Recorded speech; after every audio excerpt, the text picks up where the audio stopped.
Bumagsak ang malalang unos sa bayan ng San Mateo. Ang dating tahimik na bayan ay pinagkaitan ng liwanag at ang mga kalye ay binaha ng malagim na dilim.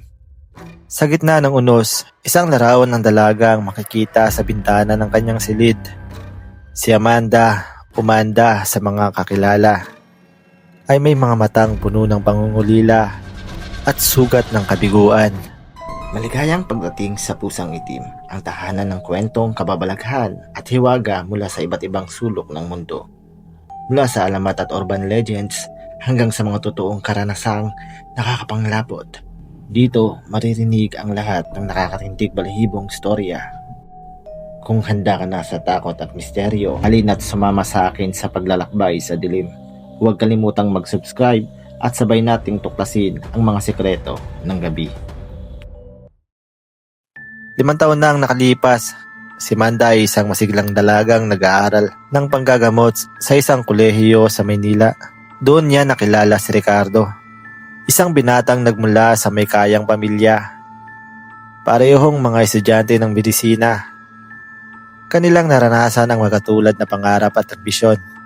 Sa bawat araw na lumipas, lalong lumalalim ang kanilang pagmamahalan. Ricardo, sa wakas ay nagtapos na din ang ating pagsusulit, sabi ni Amanda habang nakangiti. Oo, Amanda, at ngayon ay masasabi ko na sa iyo ng buong tapang. Mahal kita, sagot ni Ricardo habang hinahaplos ang kamay nito. Ngunit ang kanilang pag-ibig ay hindi naging madali.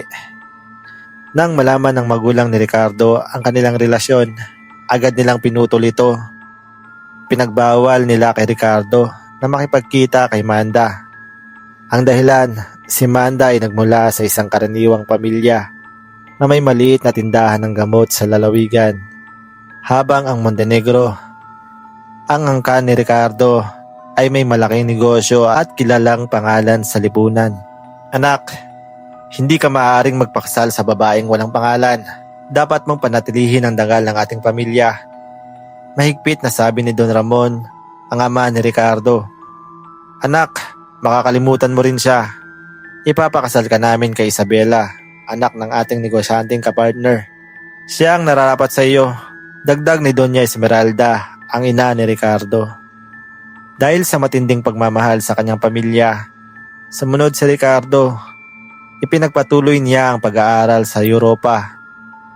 At doon ay pinakasalan niya si Isabela, isang babaeng mayabang at mapagmataas. Samantala, si Amanda ay umuwi sa kanilang lalawigan upang tulungan ang kanyang mga magulang sa maliit na butika. Isang araw, naramdaman ni Amanda na kakaiba ang kanyang pakiramdam. Pumunta siya sa isang klinika at doon ay nalaman niya na siya ay nagdadalang tao. Nagulat at natakot siya, ngunit sa kanyang puso ay may kislap ng pag-asa. Sinubukan niyang makipag-ugnayan kay Ricardo, ngunit ang mga magulang nito ang sumagot sa kanyang mga sulat. Kung mahal mo talaga si Ricardo, huwag mo siyang gulihin. Narito ang pera. Palaglag mo ang bata. Ito ang nararapat sa inyong dalawa. Sulat ni Doña Esmeralda. Dahil sa matinding pangamba at panghihina ng loob at sa pagpilit ng kanyang sariling magulang na tinanggap ang malaking halaga mula sa mga Montenegro, pumayag si Amanda na ipalaglag ang bata. Isang gabing madilim, dinala siya ng kanyang ina sa isang hilot upang gawin ang pamamaraan. Anak, ito lamang ang makakabuti para sa iyo. Makakalimot ka rin. Iyak ni Aling Peralta, ang ina ni Amanda. Paano ninyo nagawang gawin ito sa akin? Paano ninyo nagawang ipagkanulo ang inyong sariling apo? Tanong ni Amanda sa kanyang mga magulang. Ngunit huli na ang lahat. Makalipas ang isang gabi, wala nang ipalaglag ang sanggol. Isang umaga ay may narinig na umiiyak sa harapan ng kanilang bahay. Isang sanggol na nakabalot sa itim na damit. Nagulat si Amanda nang kanilang makita ito. Kahit hindi niya alam kung bakit, may kakaibang pagmamahal ang kanyang naramdaman para sa sanggol. Ama, ina, may sanggol dito sa ating harapan. Dapat nating ampunin ito, pakiusap ni Amanda. Anak, Hindi natin kailangan ng isa pang pasanin. May sarili tayong mga problema, sabi ni Mang Thomas, ang ama ni Manda. Kung hindi nyo ito aampunin, ako ang bahala dito. Ituturing ko itong parang anak. Desididong sabi ni Manda. Dahil sa awa at konsensya, pumayag ang mga magulang ni Manda na ampunin ang bata. Ngunit pinakilala nila ito sa bayan bilang anak ng isang malayong kamag-anak na namatay. Pinangalanan nito ang Miguel ni Manda. Subalit tanging si Manda lamang ang tunay na nagmamahal at taga-alaga kay Miguel. Ang kanyang mga magulang ay hindi bukal sa loob na tinanggap ang bata. Habang lumalaki si Miguel, napansin ni Manda na kakaiba ito. Madalas na mag-isa at may mga pagkakataong nagiging mailap ang bata at tila may galit sa kanyang mga mata. Isang gabi, naglakad si Manda sa labas ng kanilang bahay nang bigla niyang makita si Miguel na nakatayo sa tabi ng puno. Ngunit sa halip na sanggol, ito ay may anyo ng isang matandang duwende. May matutulis na tenga at maladagang ngipin. At ang mga mata ay nagliliyab. Miguel? Nanginginig na tawag ni Manda. Hindi ako si Miguel. Ako ang iyong anak na pinalaglag ninyo. Ako ang tiyanak na naghahanap ng justisya. Sigaw ng nilalang. Bago pa man nakasagot si Manda, biglang nawala ang nilalang. Kinabukasan, natagpuan ni Manda ang kanyang inang patay sa kusina. May malalim na sugat sa liig at tila kinain ng kanyang mga lamang loob. Pagkatapos ng ilang araw, ang kanyang ama naman ang natagpuan sa likod ng bahay. Wala ng buhay at may mga sugat na tila gawa ng maliliit na ngipin. Dahil sa matinding lungkot at takot, hindi agad napansin ni Manda na nawawala si Miguel. Nang magtungo siya sa Maynila upang magtrabaho at magsimulang muli, hindi niya napansin na sumunod pala ito sa kanya doon. Doon nalaman niya ang mga magulang ni Ricardo, ang mga Montenegro, ay isa-isa nang pinatay. Isang gabi habang naglalakad si Don Ramon pauwi sa kanilang opisina, may narinig siyang umiiyak na sanggol. Sa isang madilim na eskinita, lumingon siya at nakita ang isang sanggol na nakabalot sa itim na damit. Anak, bakit nandito ka mag-isa? Tanong ng matanda. Nang lapitan niya ito, may anyo ng isang batang sanggol. Napakaamo ng muka, parang isang anghel na nabagsak sa lupa. Natuwa ang matanda sa kanya at sinubukan siyang kargahin ito. Subalit, habang hawak niya ang bata, ay unti-unting nagbago ang itsura nito.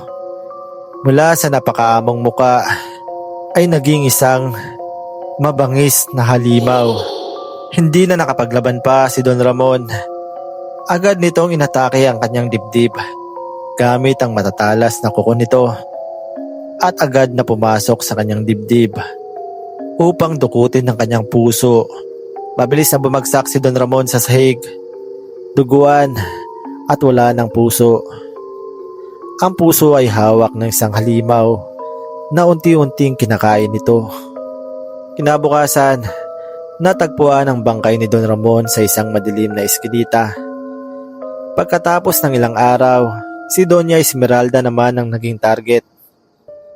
Habang nagdarasal ito sa kanyang kapilya, narinig niya ang pag-iyak ng isang sanggol. Akala niya ay may nawawalang bata sa kanyang paligid. Nang lumingon siya, nakita niya ang isang sanggol na nasa upuan. Anak, mahabaging Panginoon, sino ang nag-iwan sa iyo dito? Nag-aalalang bulong ni Doña Esmeralda. Agad niya itong kinuha at kinarga. Ngunit nagulat ang isang matanda nang magsalita ang sanggol. Lola, ako po ang iyong apo. Ang apo na iyong pinatay. Sabi ng sanggol sa kanya. Kasabay noon ang pagbabago ng anyo ng bata na naging halimaw. Mabilis na inatake at inukot ng halimaw ang mga mata ng matanda. Nang mabalitaan ni Manda ang pagkamatay ng ama at ni Nanay Ricardo, agad siyang napaisip na baka si Ricardo ay nasa panganib. Nagmamadali siyang pumunta sa bahay ng mga Montenegro. Ngunit huli na ang lahat.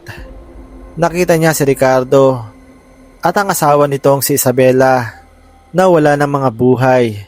sa kanilang silid tulugan. Parehong may sugat na tila gawa ng hayop. Habang umiiyak si Manda sa gitna ng trahedya, bilang narinig niya ang pag-iyak ng isang sanggol. Lumingon siya at nakita si Miguel sa anyo ng isang sanggol na nakatayo sa may pintuan. "Miguel, ikaw ba ang may kagagawan nito?" tanong ni Manda sa pagitan ng mga hikbi. Oo, ina. Ako ang iyong anak na pinalaglag ninyo. Ginawa ko ito upang makiganti sa mga taong nagpasya na wakasan ang buhay ko. Bago pa man ako ipanganak sa mundong ito. Palungkot na sagot ng tiyanak. "Anak, pasensya na. Nagkamali kami. Nagkasala kami. Ngunit hindi ito ang tamang paraan ng paghihiganti."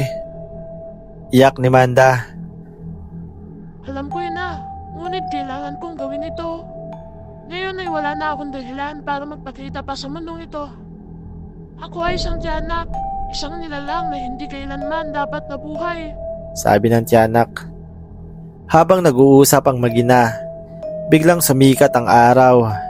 Nagsimulang magsingaw ang katawan ni Miguel at unti-unti na itong umusok. Ina, paumanhin sa lahat ng aking nagawa. Mahal kita. Iyak ng tiyanak. "Anak, ako ang dapat humingi ng tawad sa iyo. Patawarin mo ako." Iyak ni Manda habang niyayakap ang tiyanak.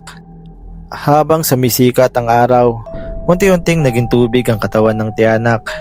Naiwan na lamang si Manda na nag-iisa sa gitna ng mga bangkay at mga alaala ng nakaraan.